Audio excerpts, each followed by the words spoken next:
Hoje nós temos um palestrante que vocês conhecem, é o Célio, e ele vai nos trazer um tema livre. Então, convido o Célio para que aqui venha, para que a gente possa ouvir o seu conhecimento.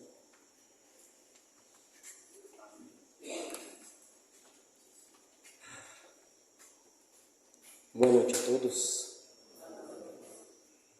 É sempre uma alegria e um desafio subir aqui para falar,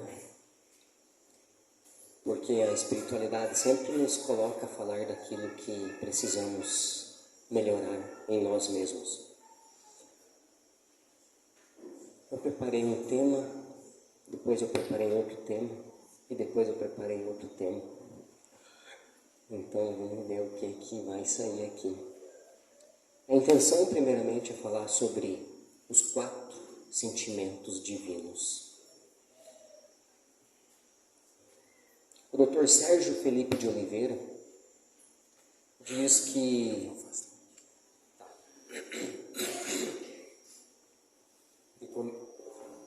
ficou melhor agora? Ficou melhor agora para ouvir? Então, o Dr. Sérgio Felipe de Oliveira diz que a ciência já prova que nós, no caso, a nossa ciência, hoje conhece apenas 5% do que existe no universo. Onde desses 5%, 4% é hidrogênio. Então, tudo aquilo que se estuda nas universidades seria basicamente 1% de tudo o que existe no universo. E isso despertou em mim uma pergunta, um questionamento ainda maior sobre de onde eu vim. A ciência nos fala sobre tanto, que talvez alguém como eu precisaria de 4, 5 encarnações para saber, para entender tudo que a ciência nos ensina. E isso tudo é apenas 1% do universo. E aí eu me dei conta de o quanto pequeno nós somos. Não passamos realmente de uma poeira cósmica. E vivemos aí o nosso dia a dia tão presos a coisas que nos apequenam mais ainda. Existem várias teorias sobre de onde viemos. Várias teorias. Porém, olhando o material de um rapaz chamado Júnior Legrasse, o que ele fala, ele traz algumas provas que ficaram escritas em pedras.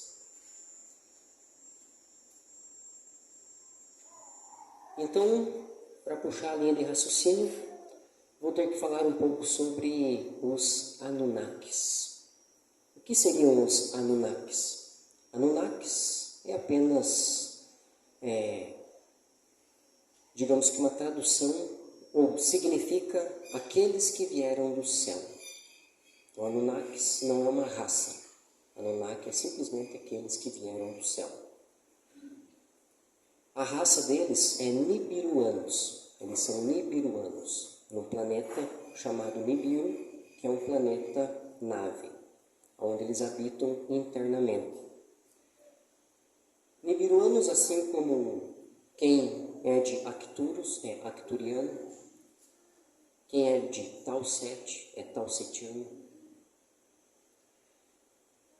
sirianos são os felinos e assim por diante.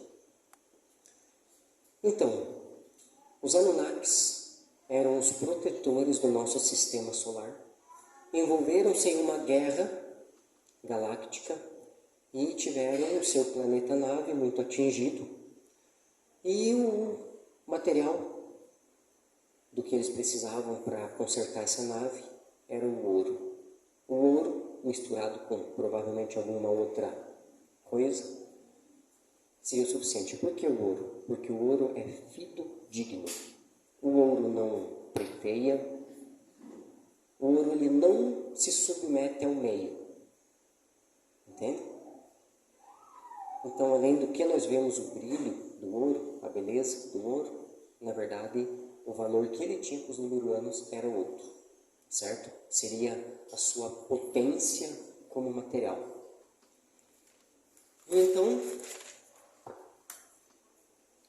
encontraram esse ouro no planeta Terra. O planeta Terra ainda é habitado apenas por animais e pelo Homo erectus. Todo planeta tem um ser, tem uma raça que se sobressai. No planeta Terra, a raça que se sobressaiu foi o Homo erectus. Em Sirius, a raça que se sobressaiu foram os felinos. E assim vai, né?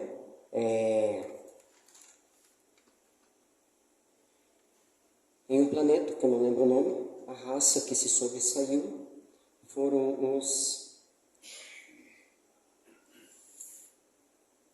Carians, que são as aves. Em outro planeta, a raça que se sobressaiu foram os Nomos, ou Mono, não lembro, que foram os golfinhos. Então, cada planeta tem uma raça que se sobressai. E quando os nibirianos chegaram no planeta Terra, precisavam de mão de obra, certo? Claro que isso tudo falando muito resumidamente, certo? Mas só para mim puxar a linha de raciocínio. Aí o que eles fizeram? Qual era a raça que se sobressaía no planeta Terra? O Homo erectus. Então eles pegaram o Homo erectus, fizeram experiências biológicas, dando ao Homo erectus a capacidade mínima para que ele pudesse ser usado não como escravo, mas como trabalhador, certo? Para a mineração do ouro. E acontece que chegou um momento que precisou-se de mais e de mais, porque o ouro já não tinha mais na superfície, apenas subterrâneo precisaria ser garimpado, né? Então precisava de mais mão de obra. E aí então fizeram mais uma mutação genética no Homo erectus para que tivessem a capacidade de se multiplicar entre eles, para ter mais mão de obra. Claro que se você pegar, tem outras linhas de raciocínios, tem outros motivos pelos quais também houve essa multiplicação, mas para a minha linha de raciocínio é o que eu preciso falar no momento. E aí, assim foi indo até que já não precisavam mais desse ouro, já tinham o que precisavam. E aí então, antes de sair do planeta, Enki, que era filho de Anu, digamos que seria o rei de Nibiru, Enki produziu então, trouxe a evolução através da manipulação genética ao Homo erectus, onde fez o primeiro da raça adâmica, conhecido como Adão. Adão, quando feito, tinha suas 10 hélices do DNA ligadas. Então, o que conhecemos por Eva não foi tirada da costela de Adão, mas foi feito sim com o material genético de Adão, mas através da manipulação. Adão, para ser feito esse ser perfeito, adâmico, foram colocados no DNA dele, DNA de 24 raças. Por quê? Quando os nibirianos vieram para o planeta Terra, já tinha uma raça que habitava o planeta Terra, que eram os reptilianos.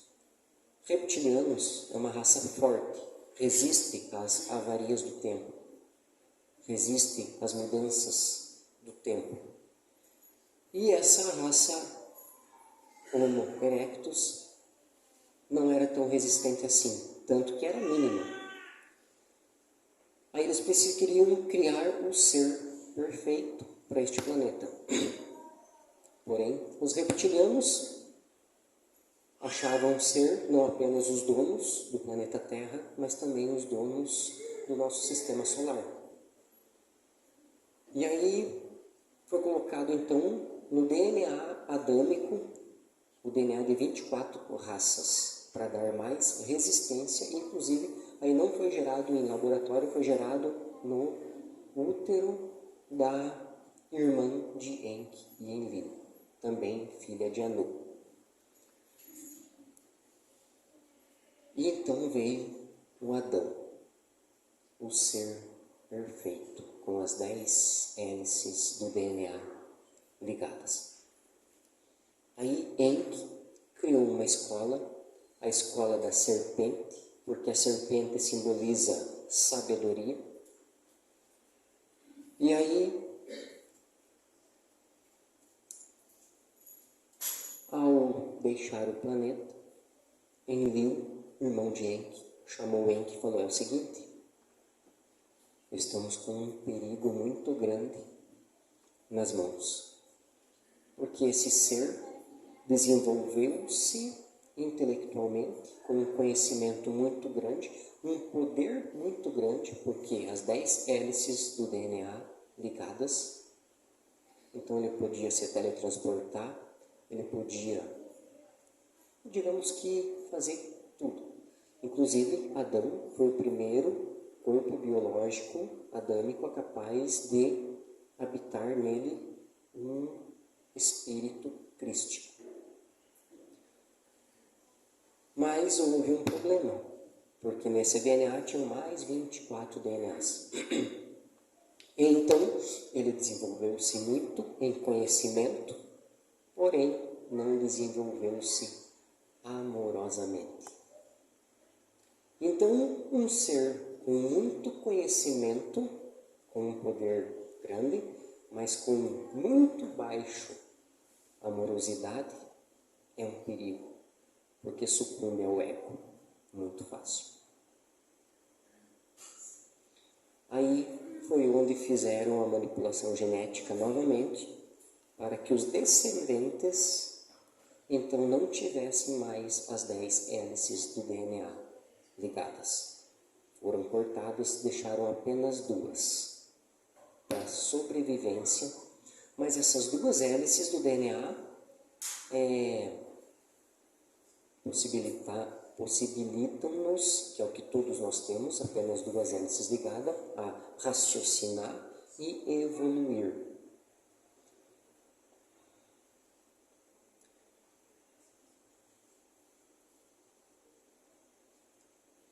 Existe uma lei da Confederação Galáctica, que são seres da luz, que uma raça não pode interferir na evolução de outra raça. Então, esse ser adâmico, contendo nele agora uma alma crística, deixaram 2 hélices ligadas porque sabiam que tinha como as outras hélices se religarem sozinhas, através unicamente do amor. Deixaram feita uma manipulação genética da qual, através do amor, essas outras hélices do DNA, inclusive as 2 mais, porque são 12, né? Podem também ligar-se sozinhas. Só que passado então ciclos e ciclos de então 12.000 anos, a cada 12.000 anos há um reset, e é a separação do joio do trigo, e aí tudo se reinicia. Mas isso estamos falando de 480.000 anos atrás. Então nós estamos lá atrás. antes de exilados de Capela, antes, entende? Nós estamos falando lá de trás. Só que tem uma questão. O humano, ou o ser adâmico, ele não consegue desenvolver esse amor. Passou-se ciclos e ciclos e ciclos e ele não conseguiu desenvolver esse amor.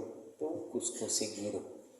Aí então, a Confederação Galáctica chegou à conclusão que não poderia se perder, porque senão o que acontece? Joga um meteoro aí, o que aconteceu com os dinossauros? Lançado um meteoro no planeta, acaba com tudo, por quê? Uma raça que não evoluiu precisou de um reset total para que começasse de novo. E que para não acontecesse isso com a raça adâmica nesse planeta, então veio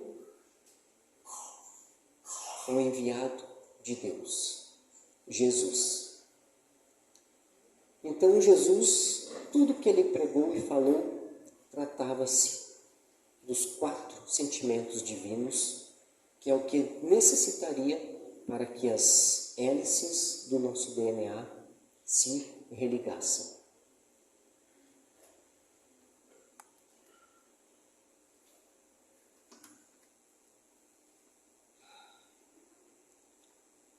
E agora, nesse período, estamos aí entre 11.800 anos.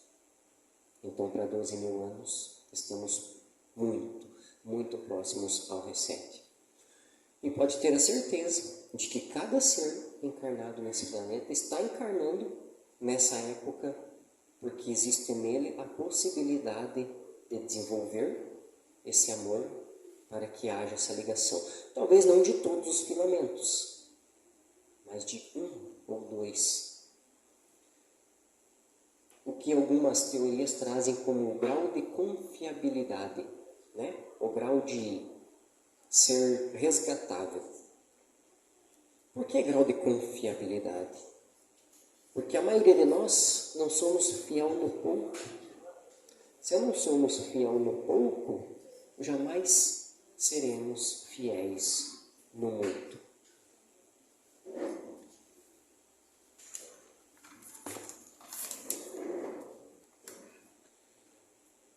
Eu vou ter que pular umas partes aqui porque o tempo é curto. Então, vamos pular aqui para a parte de o que é que eu preciso para o meu despertar. O que é que eu preciso para o meu despertar? Ou o que eu preciso despertar? Tirando então do material do Júnior Legrazi, quais são os sinais? Como eu posso me autoavaliar se eu estou despertando ou não?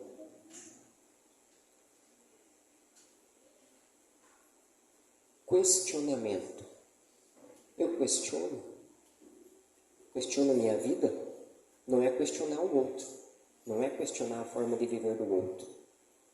O despertar é individual. Certo? Questionamento. Eu estou me questionando por que estou aqui? Por que eu estou fazendo no meu dia a dia aquilo que eu faço?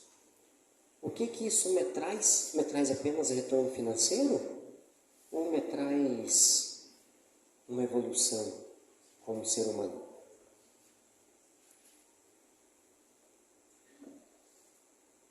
Desapego material. Vejam bem, não é errado desfrutar. Vivemos na matéria. Não é errado você ter conforto. Não é errado você ter um carro bom. Não é errado. Desde que os bens materiais não tornem você dependente.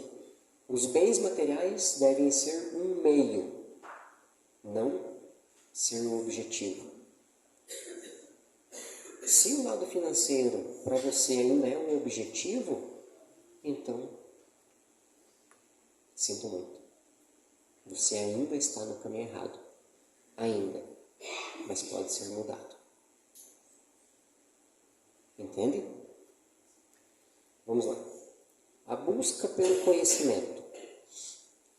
Analisando dessa forma, então, poderíamos dizer que a maioria dos que estão aqui, que estão na internet, no Google Meet aí, então já estão no início de um despertar, certo? Porque estamos aqui por quê? Não tinha nada melhor para fazer? Não, estamos aqui em busca do conhecimento, certo? Ressaltando o seguinte, veja bem, o conhecimento é uma ferramenta, mas não é o que vai te fazer ascensionar. Porque não importa o quanto conhecimento eu tenha, mas se eu ainda sinto mágoa, inveja, se eu ainda acho que eu estou com a razão, se eu ainda quero coordenar a minha vida, então eu estou no início de um despertar, mas sou um desperto estacionado. Entende? Se eu não consigo pegar as rédeas da minha vida, dizer para o meu mentor, meu mentor, meu guia, está aqui, dirija a minha vida. Se eu quero estar no controle, de alguma forma, sempre foi assim. Quando eles saíram de cena, a resposta veio. Então nós precisamos aprender a suavizar nosso ego e sair de cena. Entende? Permitir as coisas acontecer. Entende? Tá, vamos lá. Aumento da intuição. À medida que eu começo a despertar, a minha intuição começa a aumentar. Por acaso? Não. São os nossos mentores que fazem os ajustes necessários nos nossos chakras, na nossa pineal, para desenvolver mais a nossa intuição, para que eles possam agir mais, nos intuir mais. Entende? Aí você começa a ouvir como se você estivesse com fone de ouvido, você simplesmente ouve dentro da tua cabeça, normalmente com a tua própria voz. Como que eu vou diferenciar se é um pensamento meu ou se é uma imagem colocada na minha cabeça? Quando é um pensamento meu, eu construo a imagem. Quando é um pensamento colocado por alguém, seja positivo ou negativo, porque ambos têm esse poder, é uma imagem pronta, simplesmente aparece como uma foto. Entende? Então, se eu estou construindo uma imagem, é eu que estou fazendo com a minha mente. Mas, se é uma imagem pronta, então é eles que estão colocando. Entende? Eu preciso me entregar mais a isso. Quanto mais eu me entrego à minha intuição, à minha percepção, mais aumenta, mais eles conseguem se aproximar. Porque assim eu vou mudando o meu campo vibratório. Entende? Vou aumentando a minha percepção. Mudança de prioridades. Alguém que está no caminho de um despertar, ele tem mudanças de prioridades. Como o quê? Como você selecionar a sua semana de trabalho, destinar momentos para estudo, destinar momentos para meditação.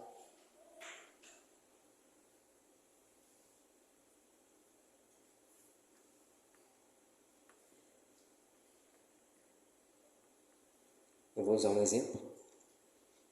Esses dias, ouvindo uma live, onde o palestrante falou que, por exemplo, na Umbanda existe o orixá do amor, Oxum. Existe o orixá da guerra, Ogum. O toque de atabaque para Ogum é acelerado.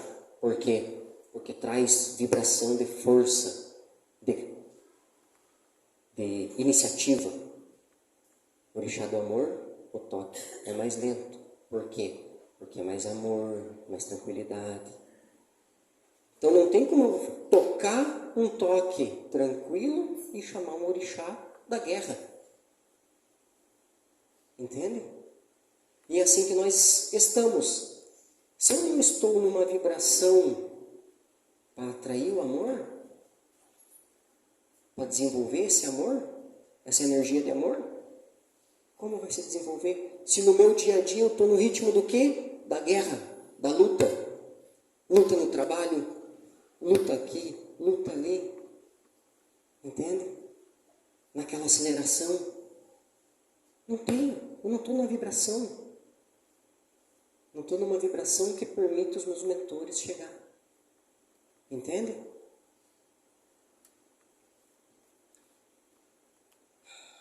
Então, a mudança de prioridades é um sinal, um dos sinais, né?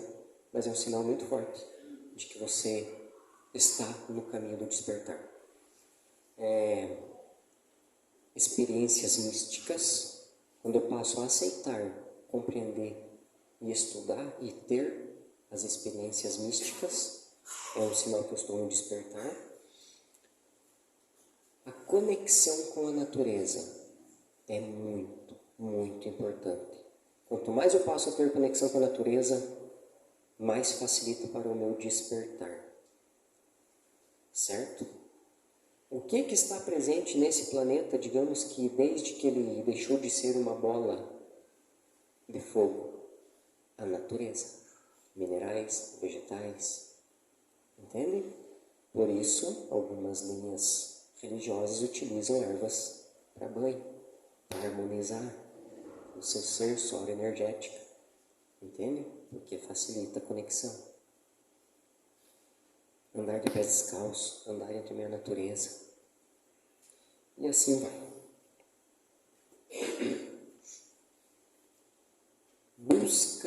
Busca interior.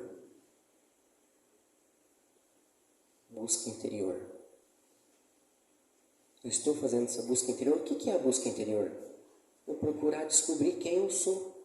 Realmente. Quem eu sou. Se alguém me fala algo e isso me melindra, quer dizer que eu não sei quem eu sou. Não me conheço. Não tenho em minhas mãos nem o poder das minhas emoções. Se a minha amiga fala uma coisa e me magoa, o poder das minhas emoções está na mão dela, não na minha. Entende? Então eu preciso me reconhecer quem eu sou.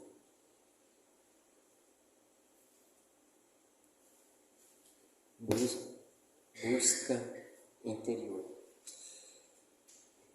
Maior gratidão. Não é apenas gratiluz, agradeço, gratidão. Tem que ser do coração. Você sentar na mesa, como o Jorge sempre fala, olhar para a comida que está no prato, saber que aquele arroz que está ali passou pela mão de obra, passou pelo plantio, pela colheita, pelo processamento, pelo empacotamento, foi para o mercado até chegar no prato. Você dá valor a todo esse processo. Entende? É você sair lá fora, olhar para o sol, abrir os braços. Nem que te chamem de louco, não faz mal. Abrir os braços, sentir o sol. Vocês já viram os pássaros? Esse dia eu tirei foto, né? Acho que era urubu, no pinheiro, com a zona aberta. Quem de nós que faz isso? Sai lá fora, sai às 3 horas da tarde para fora do trabalho e vai lá no sol, 1 minuto. Contemplar o sol, a chuva, o vento, uma brisa. Entende? Gratidão. Quando você entra embaixo do chuveiro para tomar banho, você tem energia elétrica, água quentinha. Você tem air fry, micro-ondas. Agradecer, gente. Celular, há 20 anos, o que nós tínhamos de tecnologia dentro de nossas casas? E nós só utilizamos e estamos nem aí, não estamos nem bola. Como se aquilo sempre esteve ali. Então, tudo é o que foi organizado para facilitar, para diminuir o nosso tempo. Tudo que existe dentro da nossa casa, máquina de lavar roupa, tudo foi desenvolvido, foi trazido do outro plano para cá, pelos criadores, para que nós pudéssemos ter mais tempo. Veio para diminuir o tempo de ação, de atividade, para que possamos ter mais tempo para a volta para o nosso interior. Mas não, ainda dá tempo de eu fazer mais uma coisa. E mais uma, e mais uma. Não é verdade? Assim eu consigo trabalhar 2 horas a mais, ganho mais. Não é esse nosso raciocínio? Mas ok, vamos lá. Maior empatia,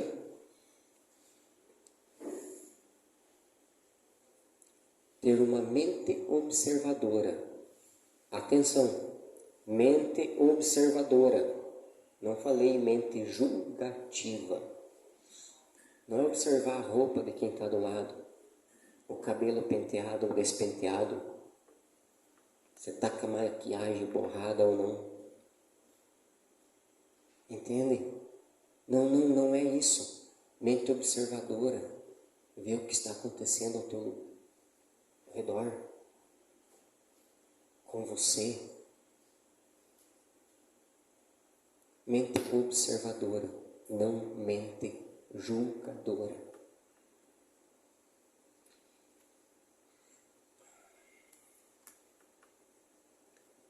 Trabalhar os desafios.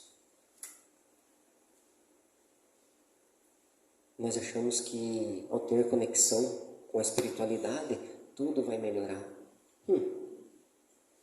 Sabe de nada, inocente.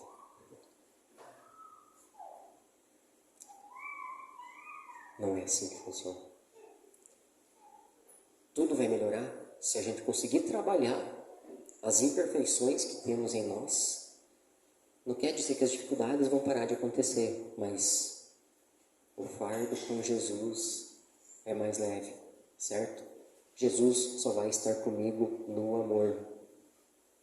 Sem amor, sem Jesus. Ele está ali, mas você não está permitindo ele atuar. Entende? Solitude. O que é solitude? Solitude não é solidão. Solitude por quê? Tem como eu desenvolver a tranquilidade, a amorosidade? Tem como eu meditar?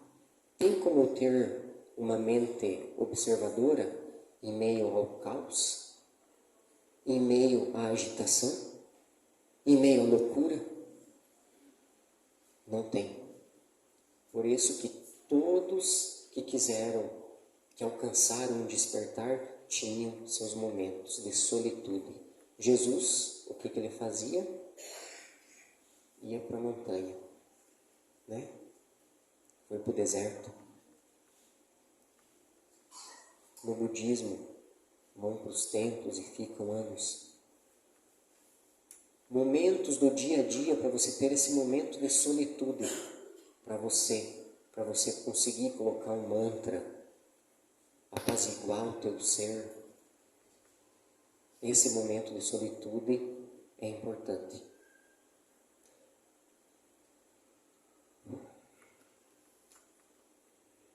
Novo propósito de vida. Por quê? A partir do momento que eu começo a me tornar outra pessoa, não tem como eu ter o mesmo propósito que eu tinha lá atrás. Novo ser, novo propósito. Entende? Novo ser tem uma nova consciência. Nova consciência, novo propósito. Se eu vivo uma vida inteira querendo trabalhar na mesma coisa, no mesmo lugar, fazer o que eu já fazia, como é que eu vou me tornar um novo ser? E o universo dá sinais para todos nós o tempo todo. Mas eu espero que o mentor venha e me dê a resposta, porque eu não sei o que fazer. O universo está conversando contigo. Entende? Tudo é ciclos, tudo precisa de mudança. Mas afinal eu falei, não falei quais seriam os 4 sentimentos divinos, né? Eu falei, nem me lembro. Vou falar de novo. Amor, compaixão, perdão e respeito. Já questionei outras vezes, mas eu vou questionar de novo. Todos nós colocamos em prática os ensinamentos de Cristo? A vinda do Cristo em nosso planeta teve algum valor? Individualmente, para cada um de nós. Na minha vida, Cristo teve algum valor? Eu sou cristão, eu amo Cristo. Gente, vamos analisar. Sem hipocrisia, sem julgamento. Analisar para que possamos trazer essa mudança. No meu dia a dia, tá bom, vamos aliviar. Na minha semana, o que é que eu coloco em prática dos ensinamentos de Cristo?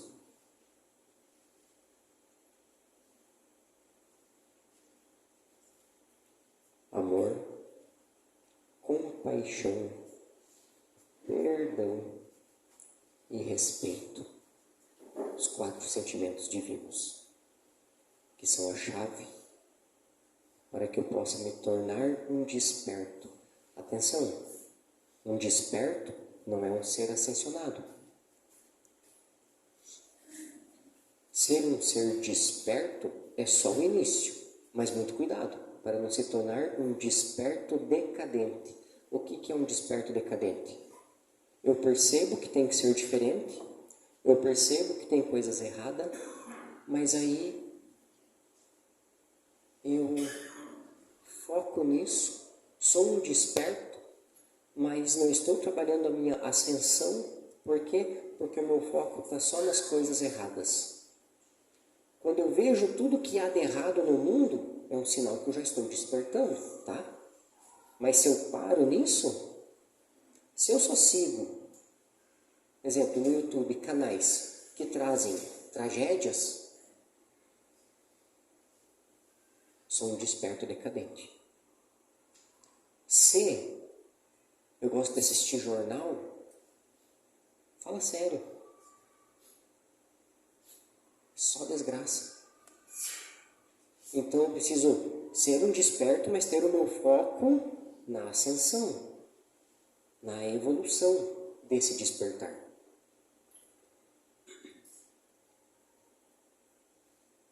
Tem muitos despertos, muitos, mas que estão estacionados. Porque o foco é só em... Ele sabe o que tem de errado, mas o que faz a respeito? O que faz para mudar? Nada. Daí eu começo a viver uma angústia, porque a minha alma está lá em cima e eu estou aqui ainda. E a minha alma quer me puxar, mas eu não vou porque eu estou preso na minha rotina diária. E a minha alma, meu inconsciente, dizendo, vamos lá, cara, o caminho é por aqui. E normalmente os despertos decadentes estão nessa faixa por causa do medo. Presos ao medo.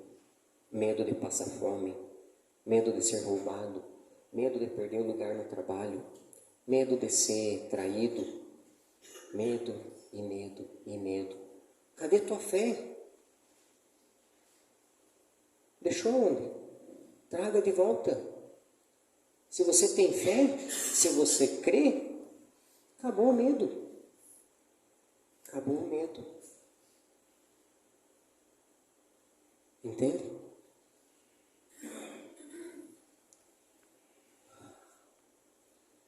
Bom, tinha ainda mais coisas para falar, pulei um pedação aqui. Tá, vou falar só mais um pouquinho. A glândula pineal.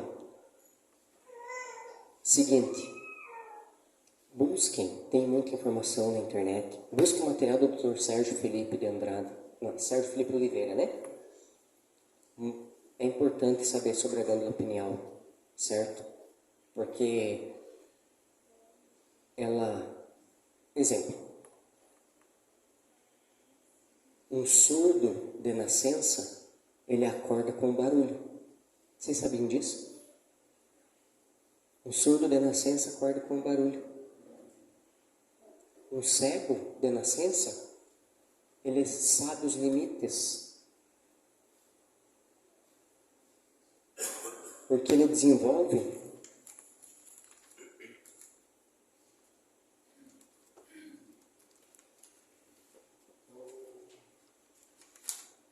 segundo o Dr. Sérgio Felipe de Oliveira, esses, o que seriam não deficientes, mas sim pessoas diversamente capacitadas. Por quê? Se a visão diminui, a audição aumenta. Se a audição diminui, a visão aumenta. Então são seres diversamente capacitados. E eles desenvolvem uma nova conexão neural extrasensorial, chamada de via extralinescal. Quem faz isso? Como que isso é possível? Gente, acreditar no abstrato, naquilo que não vemos e não tocamos, é muito importante. Entendem? Lembram? No começo foi falado? 5%, onde 4% é hidrogênio e o 1% é tudo que conhecemos. Então tem muita coisa que não conhecemos, mas não nos permitimos acreditar. E a glândula pineal é este sensor, eu não diria extrafísico, porque nos outros planos lá é físico, isso é outra vibração, né? Mas é físico, como aqui, até a nona dimensão, né? Tem a fisicalidade, depois é pura energia. Claro que isso depende da fonte estudada, mas é mais ou menos por aí. Espero ter conseguido trazer um pouco de esclarecimento, de curiosidade, e peço a vocês, não deixem em vão a vinda do Cristo nesse planeta. Né? Se ele aparecesse na nossa frente agora e perguntasse: qual dos meus ensinamentos você está vivendo?